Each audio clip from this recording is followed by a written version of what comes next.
I've known about you for quite some time. You published, and I believe it was 10 years since Storytelling with Data came out. That's right. Seminal book. I feel like everybody knows read it. So if they haven't, you should go out and read it. Um, I guess the thing I want to start out by asking, because you've done plenty since then, and I want to get into it in a second. But before we get there, what holds up?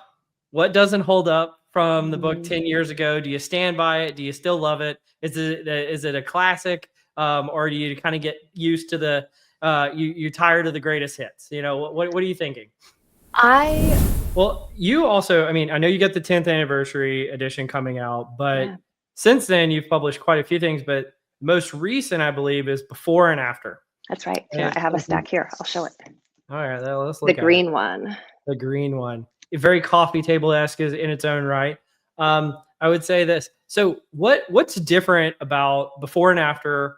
How have you evolved? And I believe there was actually another co-author on that wrote that one. How have you guys evolved at Storytelling with Data? And like, what are some of the new insights that you're sharing with folks about how this data visualization storytelling role has evolved over time? So when we teach, but you were on and you kind of touched on this a little bit earlier. You were on that kind of mythical, magical founding people analytics team at Google. We had Prasad Sethi as a guest a while back. Can you talk about what that experience was like? Starting out your career roughly in people analytics. Obviously, you've gone off to do amazing and great things beyond just the people analytics space. But with this being a people analytics podcast, I thought you'd ask you about it. So what was that experience like? What did you learn there? And kind of, was the team as magical and mystical as that we talk about it in the lore of old? yes, I think is the short answer.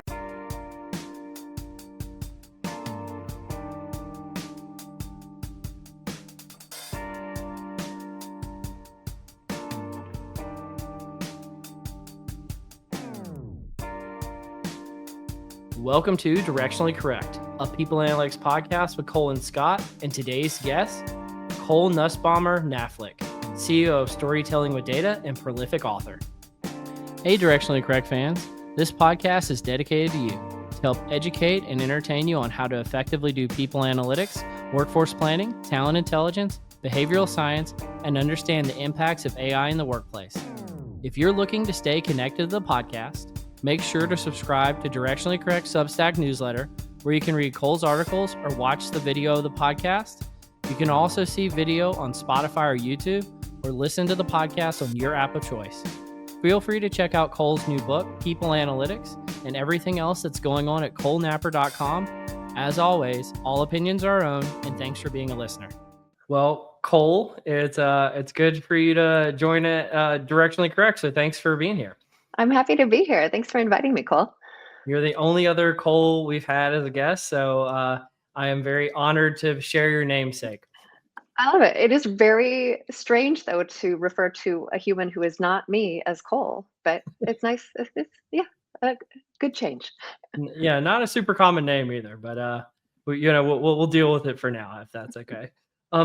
Well, I've known about you for quite some time. You published, and I believe it was 10 years since Storytelling with Data came out. That's right. Seminal book. I feel like everybody knows read it. So if they haven't, you should go out and read it. I guess the thing I want to start out by asking, because you've done plenty since then, and I want to get into it in a second, but before we get there, what holds up? What doesn't hold up from the book 10 years ago? Do you stand by it? Do you still love it? Is it a classic? Or do you kind of get used to the you're tired of the greatest hits? What are you thinking? I reread Storytelling with Data for the first time in almost a decade. And actually, I think the only other time after publication that I've read it through from start to finish was when I recorded the audiobook for it, which was also nearly a decade ago. So I went back and reread it earlier this year. And I think I was surprised by how much still holds true today. They are simple lessons that we can use, and I think are even more important given some of the technological advances and other things going on, but to be reminded of how important it is to step back and think about our audience first and foremost when we're communicating, to choose visuals that are going to work for the message and the data that we want to communicate, to declutter and simplify and draw people's attention to where we want them to look, and to not just put data in front of other people, but really to weave that information into a narrative that helps them understand something in a different way and takes them on a journey. And so I think for me, rereading it after all of these years, that was what struck me, is these lessons still hold true. Because when the publisher reached out to ask if I wanted to do a 10-year anniversary edition, and I thought over the years about whether or not to do a new edition and update things.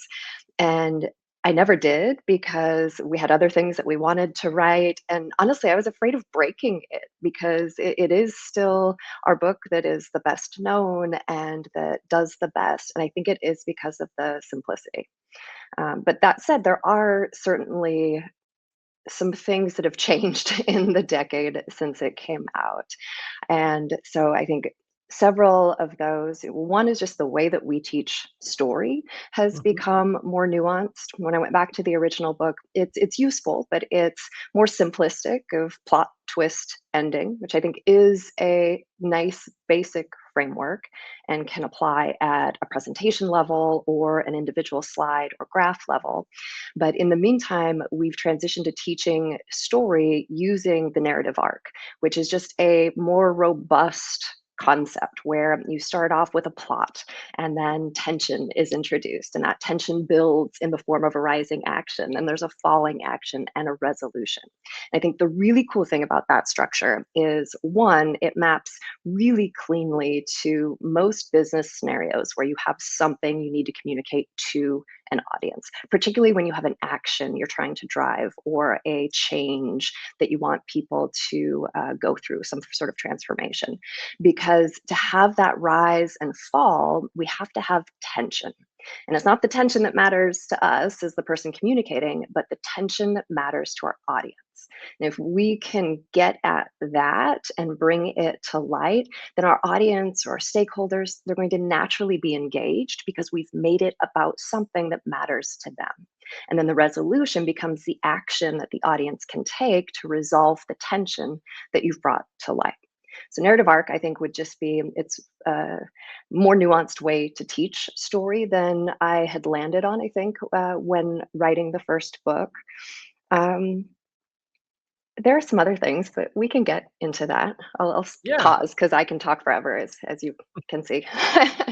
No, that's great. And I think you kind of buried the lead in there. So you have a 10th anniversary edition hardcover book coming out. True. When, Yeah. when does it Well, come out? so here, for those who are watching, I'll show you what arrived at my house yesterday, which is 200 copies of Storytelling with Data, the 10th anniversary edition, which I mentioned earlier, but my publisher invited me to do earlier this year. And so I reread through to see what that would look like. And what we ended up doing with it is refreshing all of the examples. So I mentioned before, I don't want to break it. So the examples are almost entirely, there were a couple exceptions, but almost entirely the same examples as the original book. They've just, if there's anything date driven, the dates have been updated. So now instead of going through 2014, 2015, they go through 2024, 2025. I added a foreword that is my reflections on the past 10 years, and also 3 appendices of new content. So the first appendix does focus on that narrative arc that I Mhm. was just talking through, and illustrates it through a business scenario.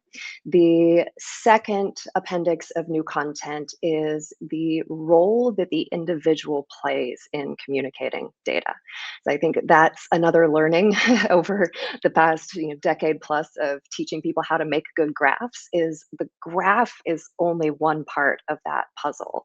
And you, the person communicating the information, whether by virtue of how you design it, if it's something you're sending off to be consumed on its own, or by how you speak to it, if you are the one lending voice to your work, that's an equally, if not more important piece of that equation. And so the second new appendix really focuses on your role and how to build your confidence and capability when it comes to speaking in a way that makes other people want to listen and engage and hopefully act in the way you want them to. And then the third appendix of new content is additional model visuals. So just more examples of what effective looks like, with a little bit of content about why, and then pointing readers to other resources that'll help with those lessons as well. Well, I had to give you a compliment. The original book, very beautiful, minimalist, symmetrical. Love it. I told you in prep for this, it's like the kind of book that I would if I wanted to look intellectual, I would put on my coffee table. Um, and so And I you have a would question, read it and apply it too, right? and I read it and apply it too. Yes. But I'm wondering, have you actually ever seen it on someone else's coffee table? Mm. Has that ever happened to you in real life? So let me think. Coffee table, no. I do have a good story I'm going to tell you in a moment, though. I definitely, one of the things I love is when people post pictures of their bookshelves on Uh-huh. social media, or, many people like you will have their books behind them on virtual, in virtual land. And so it's always fun to be able to see the spine there of that book or the ones since. No, but I have a funny story, which is Jody on my team splits her time and spends about half of her time working out of Mexico. And she was in line to get into Costco in Mexico one day. So apparently, everybody goes early to get this really famous chocolate cake. So she's standing in line. I don't think they were there for the cake, but we're just trying to get into Costco when it opened. And they were there for a bit. And so they started talking to some other people in line with them. And that was when they learned about the chocolate cake. And they actually got to talking about what they respectively do. And Jody mentioned that she works for Storytelling with Data, and the guy that they were talking with was a big fan, apparently, and has the book at home, maybe on his coffee table. But I thought that was a fun story. Well, that's awesome. Well, and I think, and maybe I'm overstepping here, but when you is creating a class on storytelling with data a great way to find a spouse? Is that Oh, is that I don't. I have only an N of one, so I can't say that it always work. Well, I guess it does always work in that one instance. But yeah, that was a funny story. So the seeds for storytelling with data really started when I worked at Google. I'd become our team's de facto expert on making graphs that make sense, and slides and things of that sort. And then at one point was tapped to create a training on data visualization. And actually, the first time that I delivered that training session, which was at people analytics, or people operations conference that we did internally at Google, that was in Monterey, California.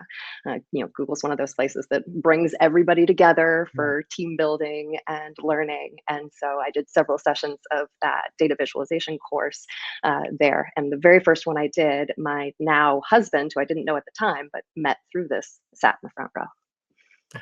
Hey, you put out a little bait, you reel them in. You can do it with data. Just it's possible out there, listeners. Just letting you know. Well, his But lesson is always sit in the front row, because you never know what good things will come of that. exactly like finding you. It's amazing.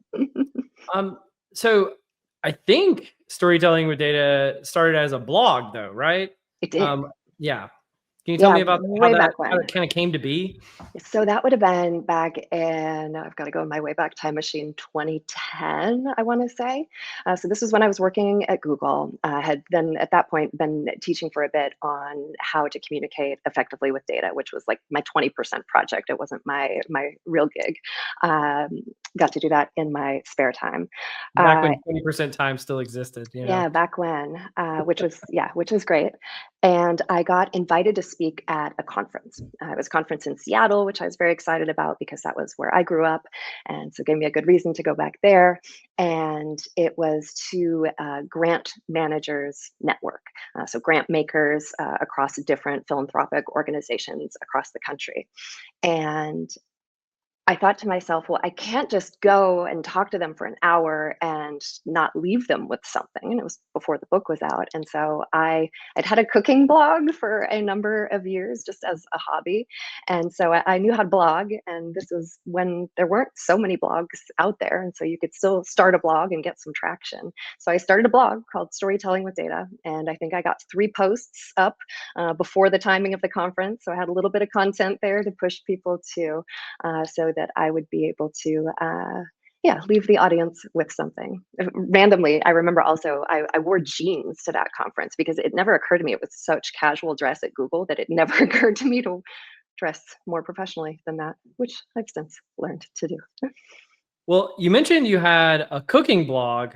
Can you tell me a little bit about, do you like to cook? I do. What kind of recipes did you write? Like, tell me a little bit about that.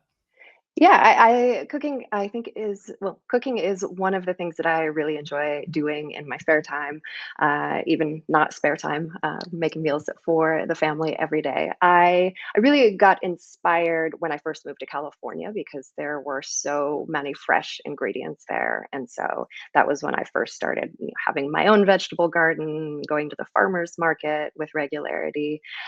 So was inspired by the bounty of produce in California. So a lot of vegetables and things that include vegetables, but some desserty stuff too. Would you say there's more or less vegetables and fruit at the farmers markets in California versus Milwaukee? Milwaukee. So Milwaukee has a great growing season, and then you can find all sorts of things. And I have a beautiful garden that just gets packed. We have chickens also, so it's a well fertilized garden. But it's short. I think that was one of the things that I appreciated in California is just you can get good quality fresh food all year long, which is a little harder to come by fresh produce in Wisconsin winters. But we do what we can. I told you in prep for this, like a lot of people poo poo on Milwaukee. I'm a huge Milwaukee fan. I like Like, Milwaukee. I think the It city took is me a minute. awesome. Yeah. And so, can we talk about some of the virtues of Milwaukee, like why it's a cool place to live? Sure. It's easy. It is so easy. You can drive downtown and park and barely have to make a reservation for your favorite restaurant. My husband and I always are very excited after basketball games because we can be home literally like 10 to 15 minutes after the game ends. It's easy. Yeah, go see some Marquette games. You're gonna go see, the Bucks or Bucks. whatever you Yeah. want to do. Yeah. Anything you're interested in. Well, you also, I mean, I know you got the 10th anniversary edition coming out, but Yeah. since then you've published quite a few things. But most recent, I believe, is before and after. That's right. Here, And I have a so stack here. I'll show it. all right, let's The look at it. green one. The green one. Very coffee table esque in its own right. I would say this. So what's different about before and after? How have you evolved? And I believe there was actually another co-author on that wrote that one. How have Yeah. you guys evolved at storytelling with data? And like, what are some of the new insights that you're sharing with folks about how this data visualization storytelling role has evolved over time? So when we teach workshops with clients, which is what we spend most of our time doing, so we'll go into a team, an organization, spend half a day or a day and really get into the foundational principles for communicating effectively with data. And when we work with an organization, we solicit examples from the group ahead of time, which is great because it gives us a ton of ongoing exposure to how people are communicating with data and what sort of challenges they're facing, or where they're already great and we don't need to focus so much there. And so we use those examples both to understand where and how we will customize our content and go deeper or not spend as much time.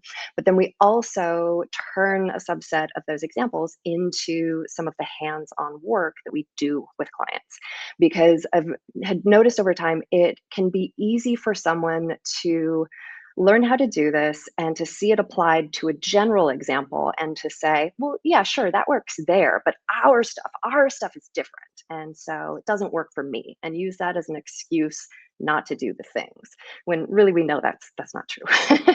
And so I think seeing the lessons come to life through your own or your colleagues' work is really reinforcing to be like, well, yeah, this does work here. And here's how we can sprinkle in bits and pieces of it, or here's where we can use all of it for really great impact.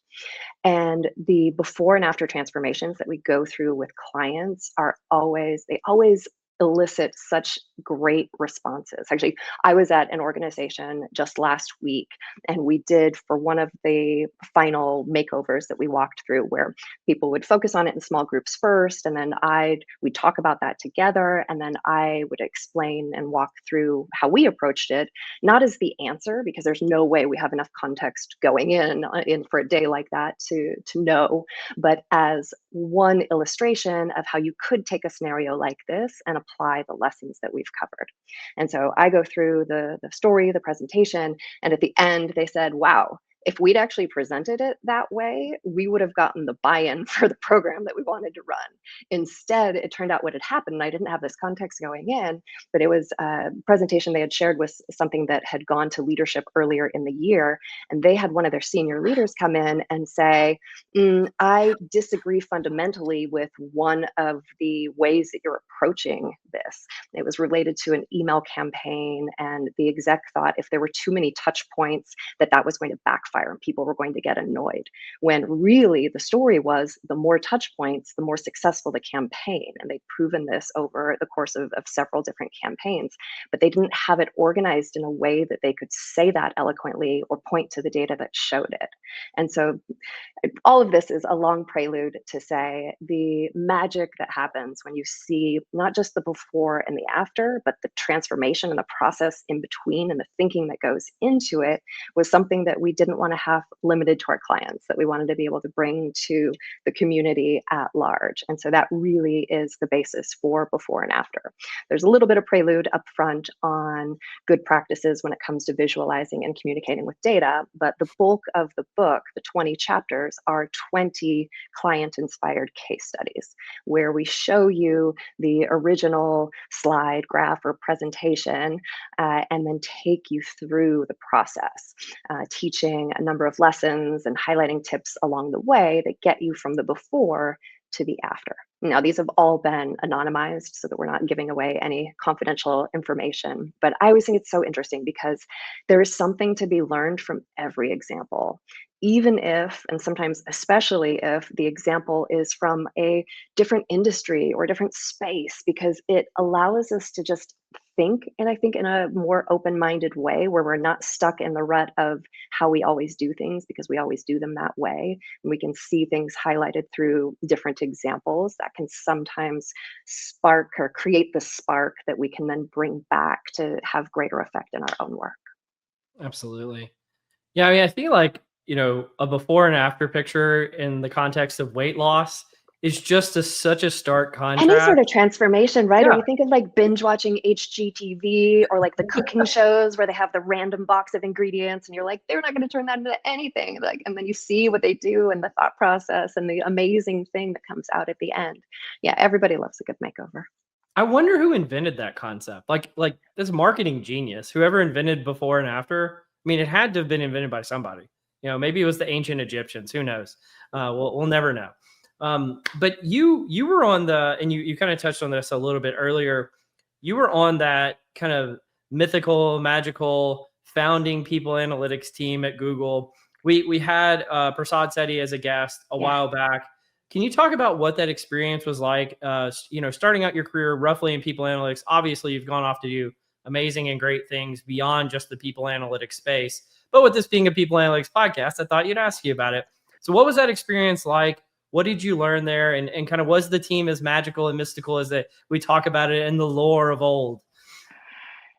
Yes, I think is the short answer. And I credit Google for so much of what has happened with my life since then. I mean, I mentioned before, but I met my husband who also worked at Google. Like, yeah, so much of my life now, the roots can be found from that. Yeah, I would call it magical time when I worked there. So I joined Google in 2007. It was actually shortly after Prasad, who you mentioned, was hired. And he was hired to bring together some disparate analysts that were in different parts of people operations. There were a couple analysts in compensation and a couple in benefits. And so all of that got centralized under Prasad in early 2007. And I was one of the first hires into that newly centralized group. And I look back and I don't even know how I ended up there, because I'd been in banking prior to that, went through the whole credit risk crisis, and I applied online. Like, I'm one of those that sent in my resume among the millions that, so that's also magical to me, that somehow that found its way to a person who looked at it and wanted to know more. Well, I bet it Um, was aesthetically pleasing and symmetrical and exhibited really good data visualization and storytelling practices. You might be right. I honestly don't remember, but I do remember every day feeling so fortunate to work at such a great place. Because to your point, it really was a magical time to be there, because there hadn't before that been much work looking at people data. And for me, one of the fascinating things, I'd been looking at loan data and credit card data prior to that, and it's all the same sort of things that you can do with it. So Yeah. the similarity in how you approach trying to predict someone's likelihood to leave the organization, how you might test out interventions, looks very similar to how you predict when somebody's going to default on their loan payment. And so for me, it was fascinating to find that there were all of these skills and things that I knew how to do statistically that applied very well in a totally different space, which is fun. And people are a fun topic to analyze, as you know, because they're complicated and they have this thing, free will, which like just it complicates things in ways that can be super fun. And so when I joined, that team was small. In almost every case, the data we were looking at had never been looked at before, and so it was this really fun time of just everything we found was interesting and new, and it put us in a space where we were able to publish papers and articles and get attention that way. But it was also just so satisfying to be able to find something new and then bring that to the rest of the organization in a way that we could act upon it. I remember some of the experiments we got to do were super fun. Things like in the micro kitchen of what's the difference in consumption of M&Ms if the container that they're stored in is transparent so you can see what's in it versus a little clouded so you can't see. People eat less when they can't see all the candy. Like, that's fascinating to me, how we can understand and even predict human behavior. And I think another thing that really came that I really got to understand at a better level through that role was that the data is not everything. The tacit knowledge that the HR generalists who we worked with would bring to any situation was so valuable. I could remember I mentioned before, but in the predictive attrition space, you could never be totally data driven, because you'd always have the HRBP who, you might have a person who on paper looks like they're about to leave, but the HRBP knows, well, no, but their wife just got into grad school here, so they're not going anywhere. And being able to marry those two, it helped me understand how powerful that is and how important context is and how important it is to not just work, behind your wall with data, but to really understand who you can talk to and how you can bring in some of these other inputs in a way that's going to make everything stronger, right? The data makes the HR person who needs to do their stuff stronger, and the knowledge that they have, if we can bring that in and marry it with the data, that is a magical combination. I feel I like I've love used it. the word magical a lot, but you started Yeah, that's my fault. Sorry. I primed you with it, it. using some behavioral science Yeah, techniques. there you go. Um, well, do you still like going to people analytics events? I I don't think do. you go Yeah. to as many as you used to, but we met at People Analytics World in New York. So Yeah. do you like coming back? Do you prefer the mega conferences? What do you think? I like learning about different spaces, and so for Mhm. me, it's always interesting to to get a taste of how things are going. It's been, I mean, I left Google in 2012, so it's been more than a decade since I worked in people analytics, and so yeah, being able to understand what's going on there is fun. But yeah, I enjoy learning about functions and spaces where people are really interested and passionate about what they do. And I feel like people analytics is a space where you get people who are they're excited about that as a role. Absolutely. Well, you mentioned it been since 2012. You went independent. You started your own company. Yeah. What's that like? Is it scary? I mean, I'm sure you're very established now, but in the beginning, what is that journey like? And would you recommend it to others? Well, in terms of recommending to others, I am a huge proponent, and this is just because of my own probably risk aversion, but also how things played out for me. If you're wanting to do something new and on your own, if there's a way to test it out first, and if Yeah. you can test it out while still having your full paying job and benefits and all of those things, even better. And so that was what I Like was writing a fortunate. blog, you Yeah, know? right. Yeah, test the waters, right? Understand if there's demand there. Now, I was very fortunate because I had a super supportive manager who, because I started teaching at Google, I mentioned, and then over time I started getting, and particularly after that first conference where I presented to the grants managers, started getting just cold calls, people reaching out saying, I heard you do this. Can you come teach my team how to do this as well? And Google said, yeah, okay, you can do that. Just do it on your own time. This was before there was unlimited vacation. So, I'd use my every vacation day and like take red eyes across the country and talk to anybody who wanted to listen to me on the topic of communicating effectively with data. And so that was great from a couple of standpoints. One, I got a lot of reps in before people were paying me. And so I think that was helpful so that by the time I started charging, I knew I could deliver, Yeah. so it's good from a confidence building standpoint, and also just from a testing the market standpoint. So by the time I made the decision to leave Google, I knew there was a market there. I knew I could connect with it, and that I had pretty good confidence that I could be as busy as I wanted to be and in control of my schedule, which was important for me at that time because I was starting family, and wanted to have a little bit more flexibility from that standpoint. So yeah, it definitely is scary. And I think for anyone who goes out on their own, there's a strong desire to want to say yes to everything because you don't Mhm. necessarily know when the next request for something is going to come. Yeah. And as I look back, I didn't recognize this at the time, but now with the lens looking back, I started storytelling with data and left Google right as I had my first child. And I was so protective of my time and Mhm. prioritized ruthlessly. And what that looked like was I didn't do anything that was outside of this very narrow scope where I knew I did my best work. And what happened as a result of that is just word spread, positive word of mouth. I stayed very focused. I was able to keep storytelling with data sort of in the confines that I wanted to and try to balance that with family life and a growing family. Though the idea of balance is elusive, I don't think it's actually attainable, which is maybe another conversation. But yeah, I think just going back that if you're thinking of going out on your own, it is scary, and so the more you can do to test that out ahead of time and understand, so that for me, once I made the leap, it wasn't a leap any longer because I'd gathered enough information to know where I was going to land and how that would be. When as a part of that journey, I believe you wrote a children's book and an adult coloring book in the process. Can you talk about both of those as well? So let's see. So yeah, if we go way back when, and we differentiate the books by color, which we're going to run out of colors here soon. I don't know. But so the original Storytelling with Data was published in 2015.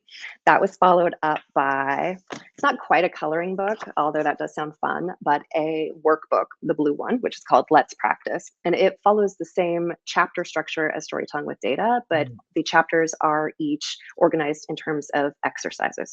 So there's exercises that you're meant to solve on your own, but then I also solve so you can see some of the thought process that goes into it, almost in a similar vein to what you'll find in Before and After that we talked about a little bit earlier. Then there are sections of exercises that are canned scenarios, but without any prescribed solutions. So we have universities around the world teaching from storytelling with data. So this gets used a lot by university instructors. And then there are exercises within each chapter that are focused on application at work.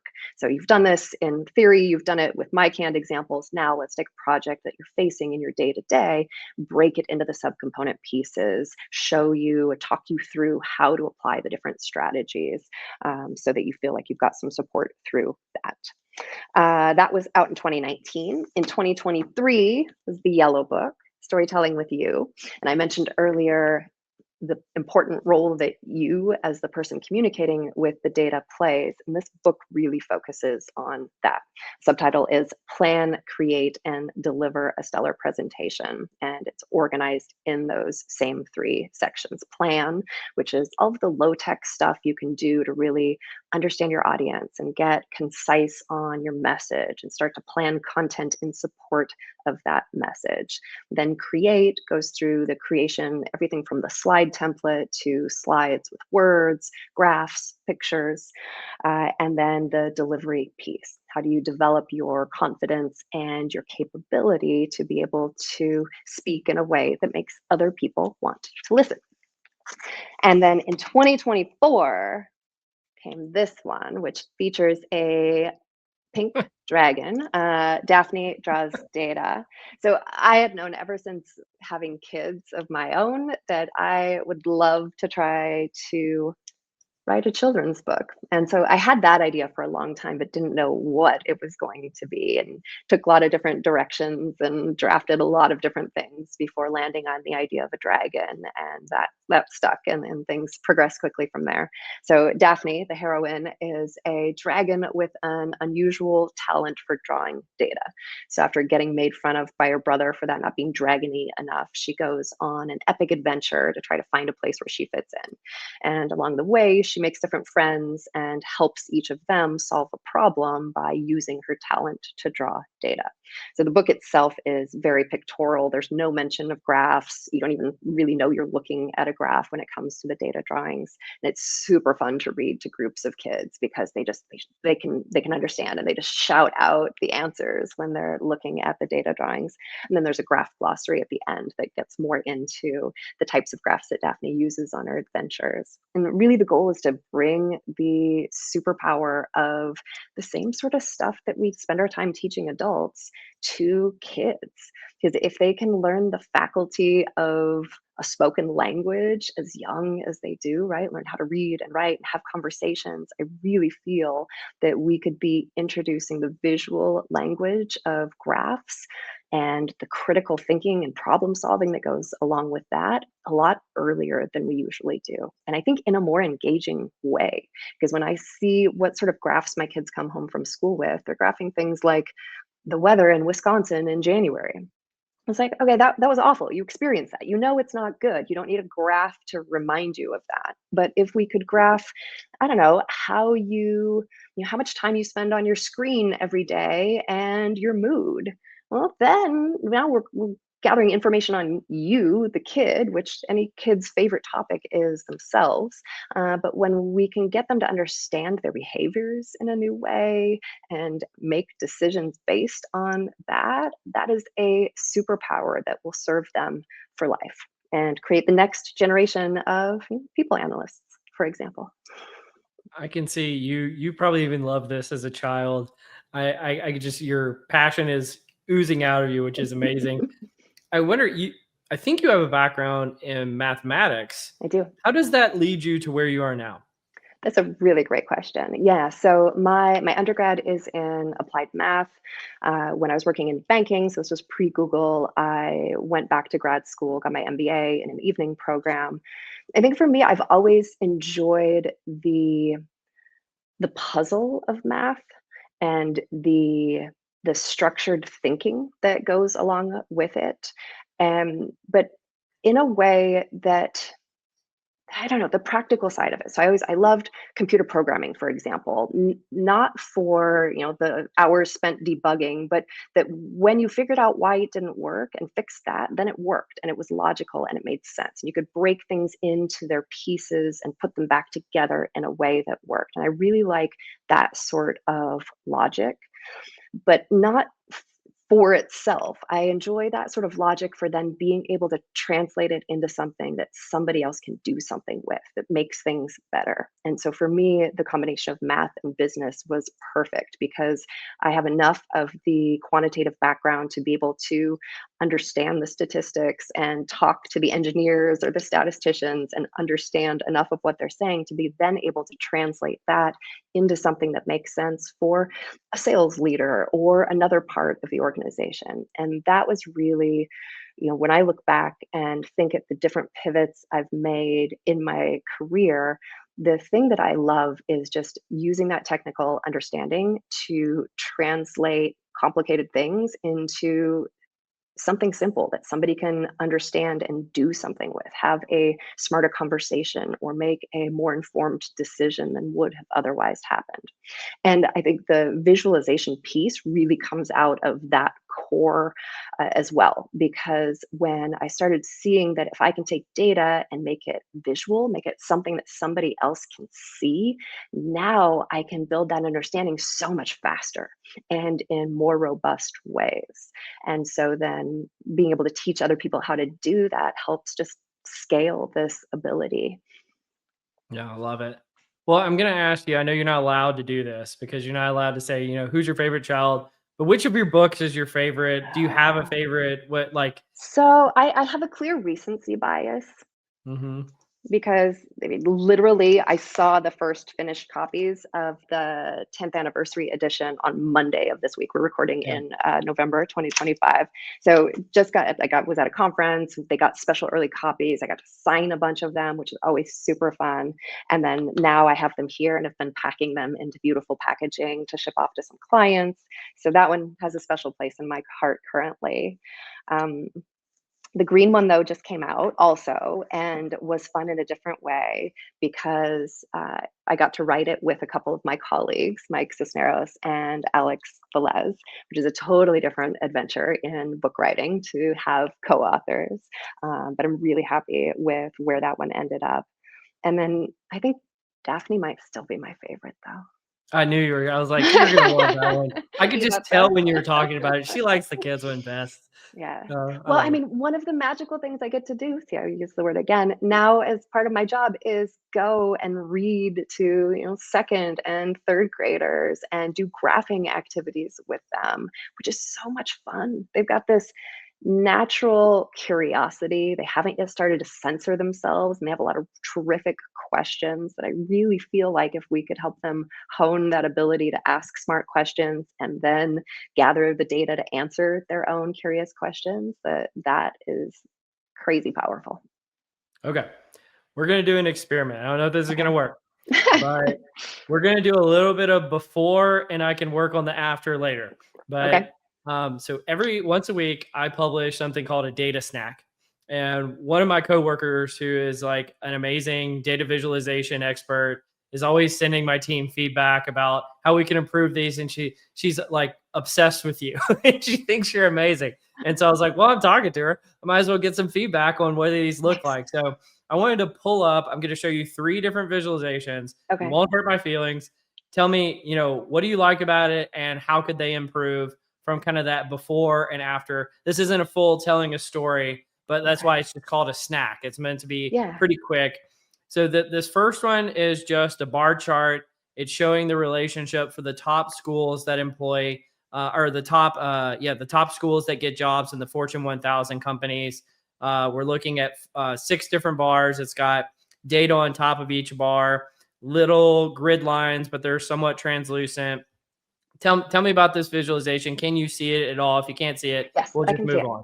All right. So I'd say, what do I like? I like that there are clear and prominent titles. Right. So at the top, we get top schools for Fortune 1000 jobs. And then the graph itself is titled. And I like that it's a different color so it stands out. We can kind of scan through.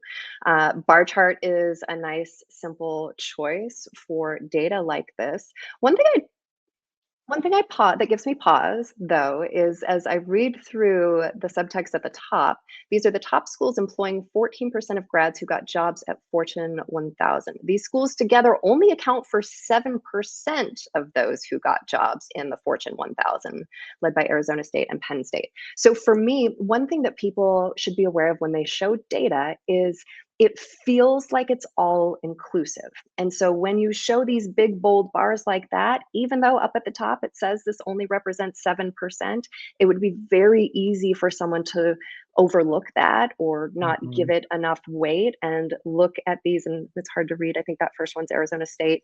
And to Yep. say Arizona State is the one that gives most to Fortune 1000 companies, which might be true, but this is also, we're looking at a tiny slice as I understand it and trying to analyze this very quickly. So that would be a leap.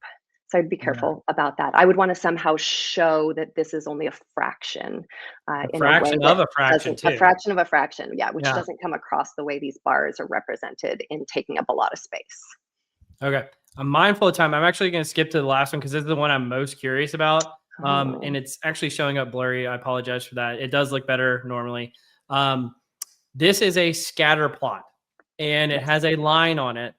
I, as a prior, well, I not prior, a PhD person, love a good scatter plot. I Yeah. know they're controversial in the data visualization community. So tell me what you think about this one. It's talking about what colleges have the best track record of placing new graduates in the Fortune 1000, and it plots them on the percent of alumni working at those companies and the percentage of new graduates that worked there in the last 3 years. Okay. So I don't hate a scatter plot specifically for this data. And again, I'm trying to analyze and take it in as we go along.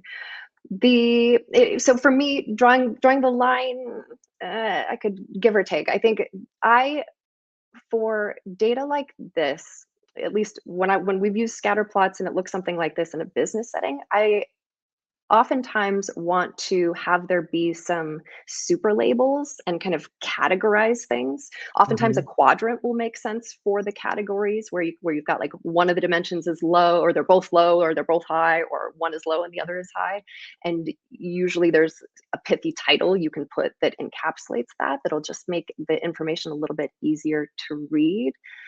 I'm not sure that the diagonal line adds much here. Trend lines, I almost always hate. I'll just say that. I mean, unless you're doing some sort of statistical modeling or there's a best fit Yeah. thing and it makes sense because either there is a trend and you're going to be able to see it without the line, or you're manufacturing it by putting the line on there when it doesn't really look like a trend. In this case, I don't hate it totally because you could take away the line, you can still kind of see. And I can't read these axes, but from what you said, it would just mean the ones that have more alumni have more new grads also? Yeah, it's I basically also showing don't know if that. that's super interesting. Yeah, that's a good point in itself.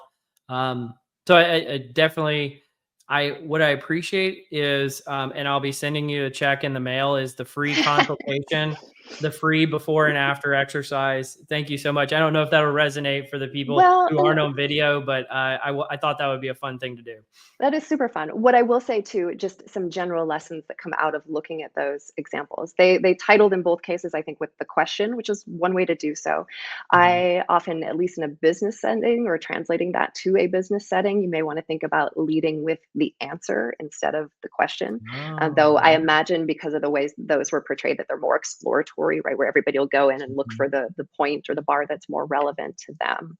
Then also, if you do have a specific takeaway that you want people to focus on, you want to think about potentially using color or some means of contrast so that people look there.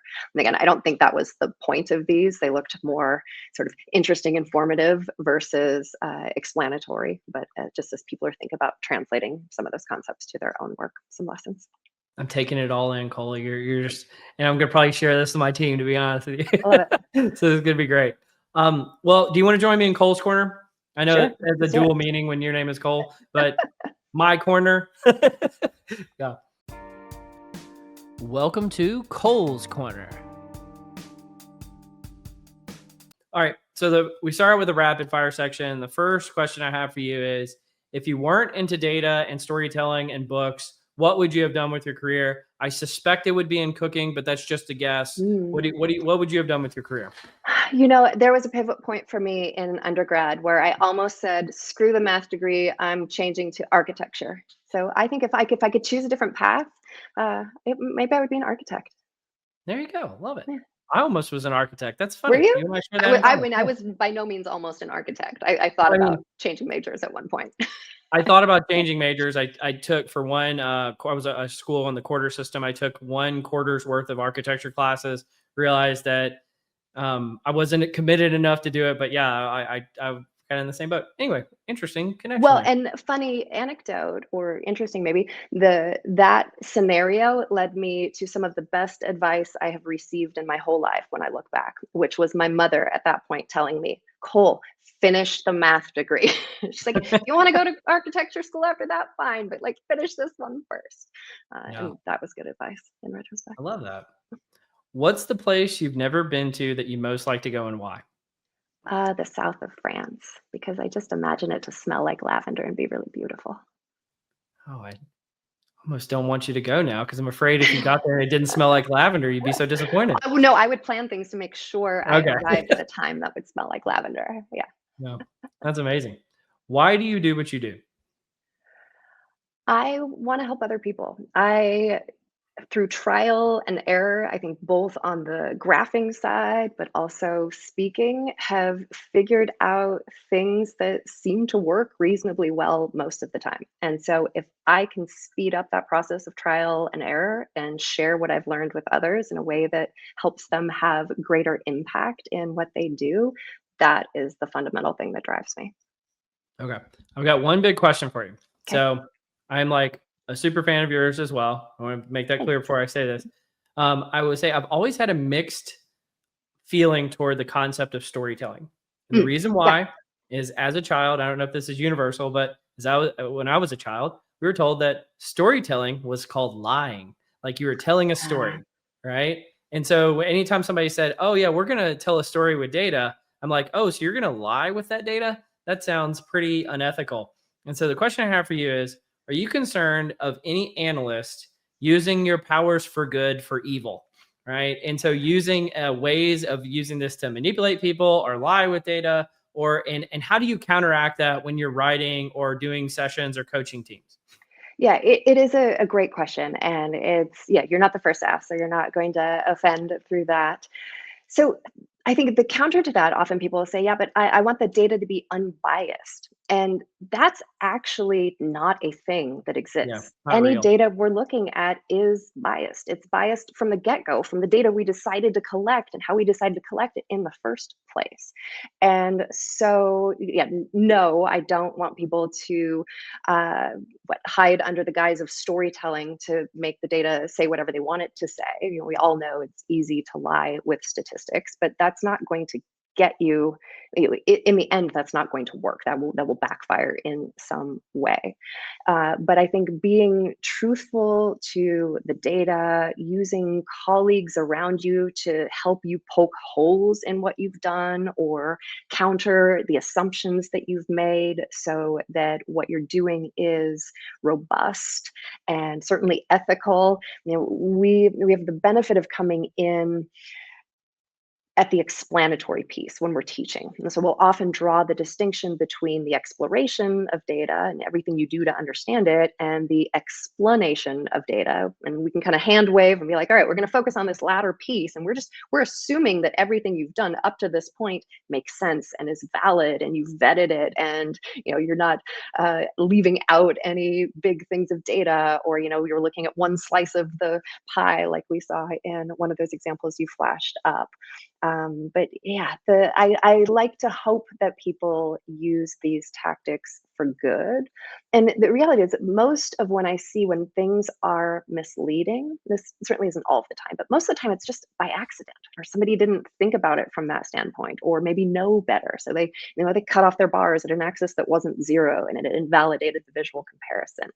And so we can do a lot just by teaching people how to make some of these decisions, the considerations that need to go into them. I think another useful thing is just building data literacy generally, both for people who are working with data, but also for the other people who are meant to do something with that or interpret it or read a stat in a news article.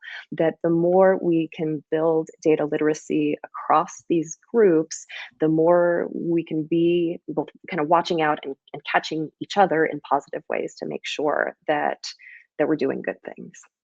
Absolutely. Well, thank you for sharing that. All right, let's do some what am I reading? So the first one I have for you, which you're just the perfect person to talk to you about. Um, Friend of the podcast, AJ Thurston, made a recent, very short LinkedIn post. And it says, ignore the data viz gurus. You can use red green. And so I guess, I'm sure you're much more familiar with this than I am about the debate in the community. Can you use red green due to accessibility concerns, and often making suggestions of blue and orange as accessible alternatives. And he goes through and shows that the default settings in Excel for red and green are not colorblind safe on here on the left-hand side, but that there's these two more colorblind safe options of red green pairs. One is the Okabe Ito, I think is how you pronounce that. And then the other is the Color Brewer, both of which are, I don't know the right words, but I would say like off green and off red, but there's still gradients of red. And then he gives a more complicated example. I'll be honest, I'm not sure I understand what this means, but I wanted to get your perspective on this. The red green, can you use it? Can you not use it? We obviously have red lights and green lights every day in regular life. But the position of those is standard. So I would say, going back to just the title of the article, you can use green and red together, but you do run the risk of disenfranchising part of your audience by not having them be able to see what you're showing. So roughly 8% of men and 0.5% of women in Western cultures are colorblind or have some sort of, actually the colorblindness is mainly red-green. There are some other types as well. And there are many different colorblindness simulators you can go through. I actually think Color Brewer, which is one of the ones that you had up there for one of those palettes, will do this. But what you tend to see then is if you put in red and green, is everything ends up kind of different shades of brown or bronze, or maybe like a light pukey sort of green. And so if you want there to be clear differentiation, picking either one of those colors and using it strategically, or sometimes sequentially one and then the other, can be ways around it if you still want to use red and green. Blue and orange ends up being one that people go to a lot instead of a red-green scale, I think because you still get some of that positive negative connotation. Tableau went to blue and orange relatively early on, which I think propelled that as well. At Storytelling with Data, we've done that for a long time. Blue is our brand color, so we often use that for the look here, bright blue, feels nice, matches brand, and then orange is right across the color wheel from that and has good differentiation. So I'd say in this space, there are very few hard and fast rules. For any guideline, you want to understand why you're applying it so that you can understand when it makes sense and when it may not, when you can go to something outside of that. And this is another one of those places, or this is one of those places where I think understanding that makes sense. So I have a colorblind husband. I had a boss who was colorblind for a long time, and it wouldn't be nice to do things red and green for those people in your life. So 2 practical points. One is, are we putting ourselves in danger by having red lights and green lights in traffic? No, because there you get the consistent position. So then it's, but what about the horizontal ones where it's unclear what's left and right? Horizontal ones? Yeah, you've never seen those? Like sometimes they're vertical, and so the top one is red, the bottom one is green. I think the top one is red. Now I'm forgetting. Anyway, but sometimes you see the horizontal ones where it'll go left to right instead of top to bottom. I don't have a good answer for you there. Yeah, so maybe. That does sound dangerous. And then the other part of it is, like, you touched on this in your answer about, you still want to indicate what's positive or what's negative. Is some of the pushback just due to the fact that some people just don't want to show if things are positive or negative, and they'd rather be like, everything is a good answer? Is that part of this as well? I've never really thought of it from that standpoint, but it could be, in which case I would say to the person who's doing that, get more context or understand where and when you might use one or the other. And that's the thing, when red and green are used together, usually it is positive and negative. And so you want to step back and think, well, which of these is more important? Is negative, does that mean we're losing, the sales are down and we need to know that? Probably you want to focus there then, in which case you could use a more neutral shade for where things are going well and really get people's attention on the areas in need of action. Absolutely. See, this is why you're just so valuable to have here. So the next 2 have nothing to do with data visualization and probably have nothing to do with your expertise, but it's stuff I wanted to talk about. So hopefully you'll find them interesting. So the next one, as myself, I have a background in IO psychology. We learn a lot about psychometrics and scales and things like that. And so I personally found this interesting, and I want to get your thoughts on it. But it's talking about, does the relationship research measure the right things? And so there's been this new psychological science paper, which in the social sciences, psychological science is one of the top journals. And so it's been creating a little bit of a stir where these researchers created a scale that was meant to measure nothing. And so like an example of a few of the items is, my relationship has very good Saturn. The daffodil in my relationship is close to ideal. The midnight in my relationship continues to improve over time. So obviously these I like found have this one so confusing, Cole. yeah. Well, and essentially what they're trying to do is to show that if you created a scale, like a survey item or a scale that has meaningless items in them, what would happen if you had people answer that scale, but then try to correlate that scale to real measures like satisfaction, commitment, trust, and appreciation, things that are typically measured in the psychological sciences.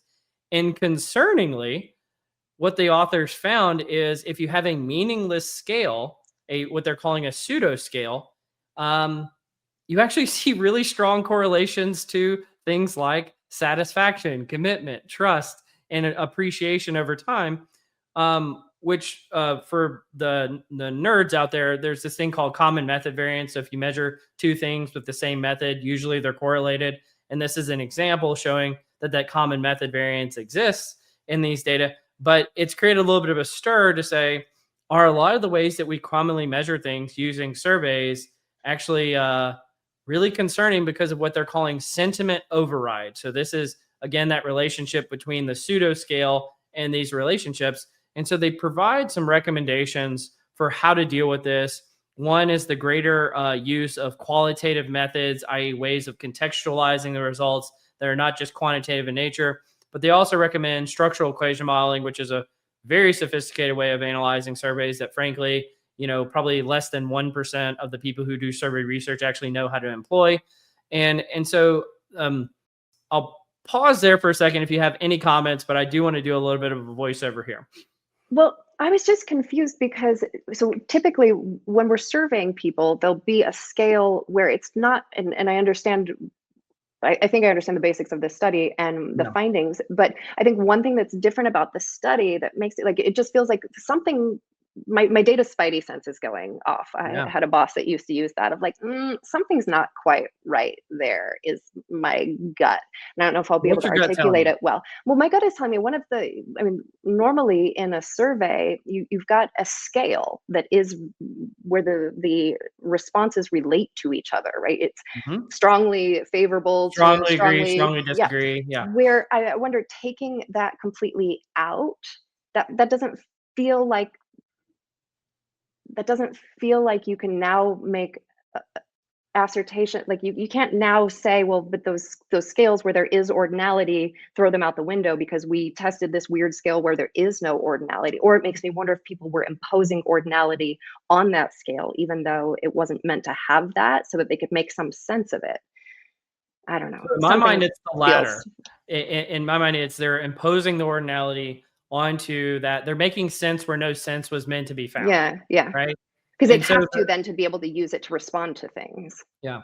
So what I think these authors have diagnosed the right problem and have created the wrong prescription of how to fix it. Right. And so their prescriptions is either don't use the survey data at all, use qualitative data, or B, use an insanely sophisticated method that no one's going to use. And it's like, okay, but you really haven't solved the problem. And so I have a prescription here that I think solves it, which is, I've heard other people say this, so it's not unique to me, but basically, every survey item has like a 0.25 correlation with every other survey item. And this proves that even inane pseudo items still have that same 0.25 correlation, even if they're not even real data.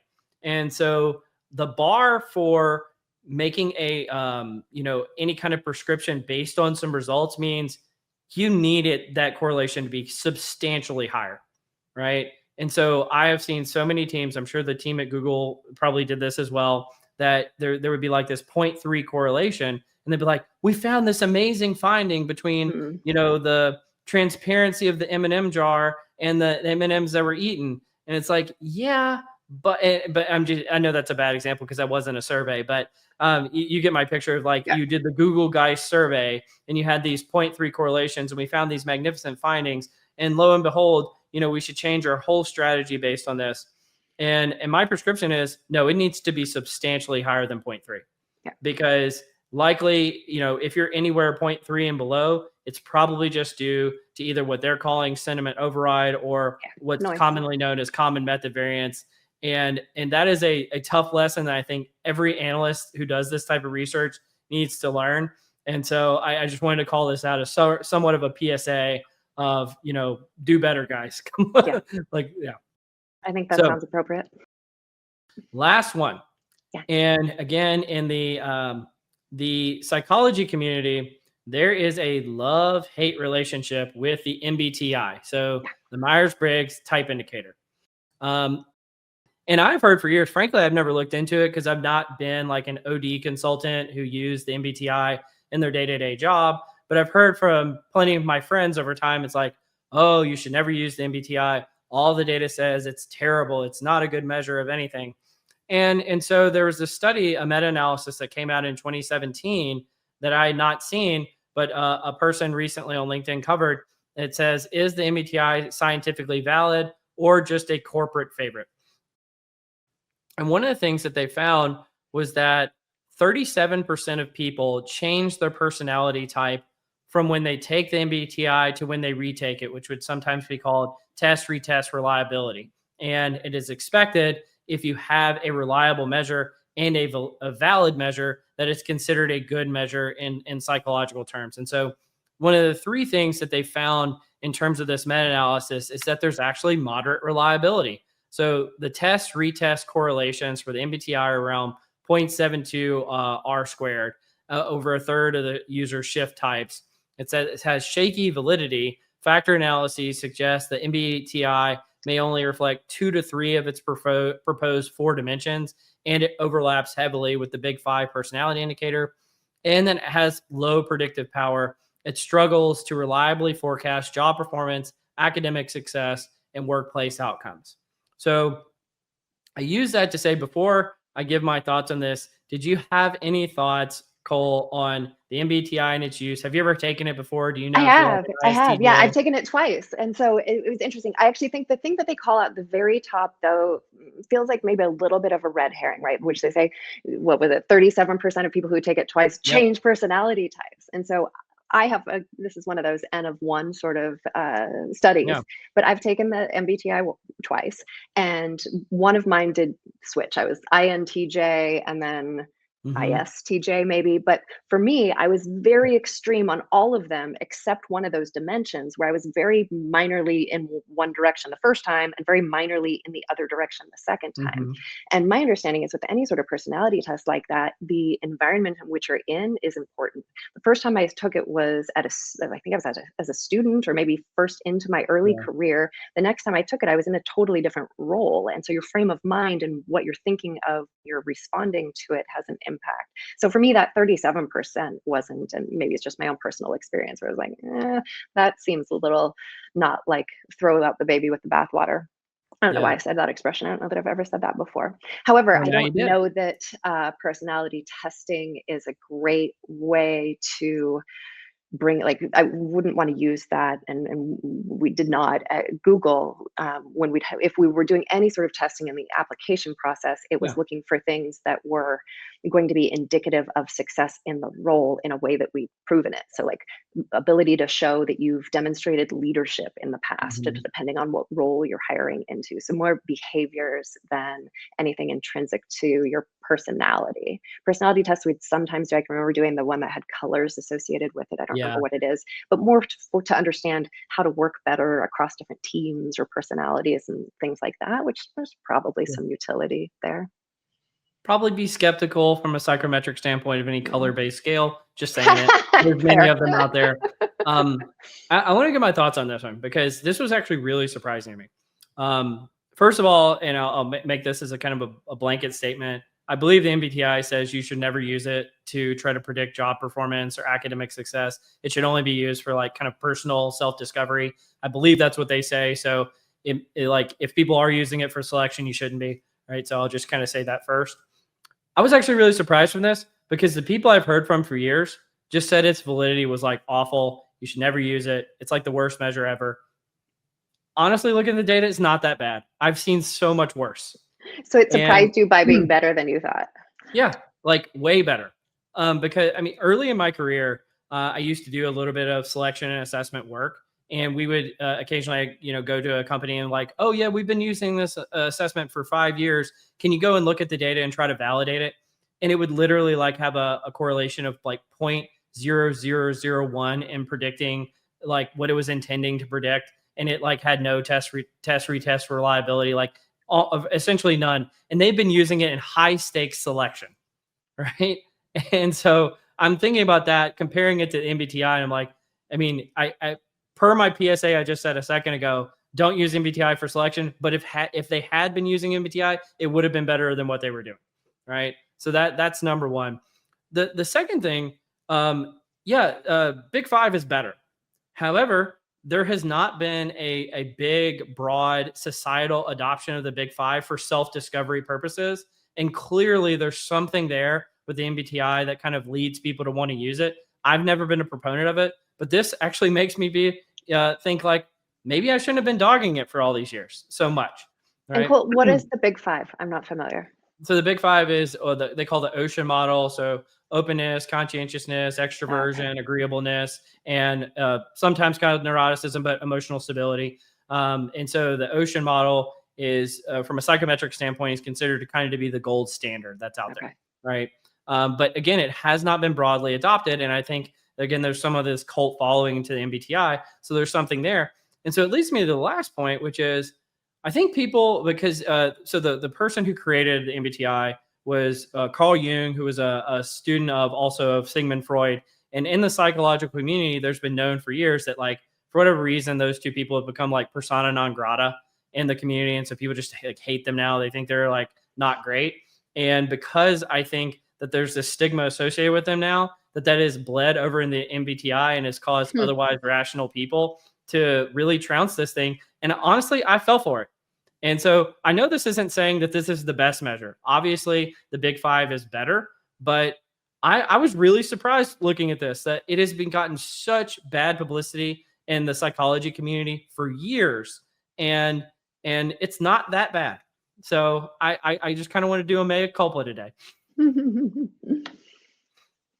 So I know you have no care about in that space at all, but I appreciate you bearing. It's interesting. I had no idea that Carl Jung was the one who came up with MBTI, so I learned something. Well, it's not the MBTI. He came up with the types, and so I think that's really what throws people off.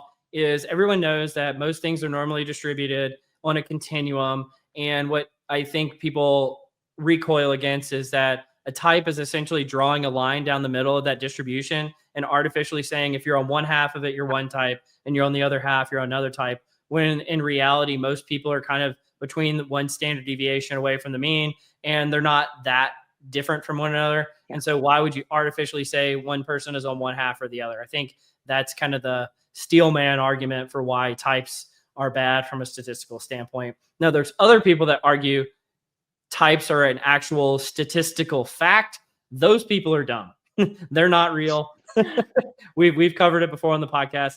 Things do not cluster into the types like people say they do. That's just not a real thing. So I appreciate you bearing with me though. And Cole, this has been fascinating having you on the podcast. I appreciate you being the first other Cole on here. Yeah. Maybe the last. We'll see. No. Maybe the last. Might be the last episode. Who knows? But we'll find out. But I think this is going to be coming out early 2026. I know this is November of 2025. So I appreciate you bearing with me. Hope you have a good end to your year. But any parting words for the audience, and where can people find any of your materials or reach out to you? Yeah, so storytellingwithdata.com will be the hub for finding everything that we've talked about today, the books, the workshops, all of that jazz. And we have a ton of free resources as well. I also do a podcast, so Storytelling with Data podcast, YouTube channel, lots of free learning resources. The blog that we talked about still exists. We still post it out regularly. So check out content there. And I would just encourage everyone who's listening, when you're communicating with data, one of the things we didn't talk about too much is audience, but just any thought you can give to the people on the receiving end of the analysis or the project or the communication is going to help you craft things that will meet their needs. So think about that the next time you communicate with data or in general. And I would say, start a cooking blog. You never know where it's going to lead. Right? Awesome. Right. Thank you, Well, Cole. thanks so much for joining. You've been listening to Directionally Correct, a People Analytics podcast with Cole and Scott. And today's guest, Cole Nussbaumer Knaflic. Thank you so much for joining.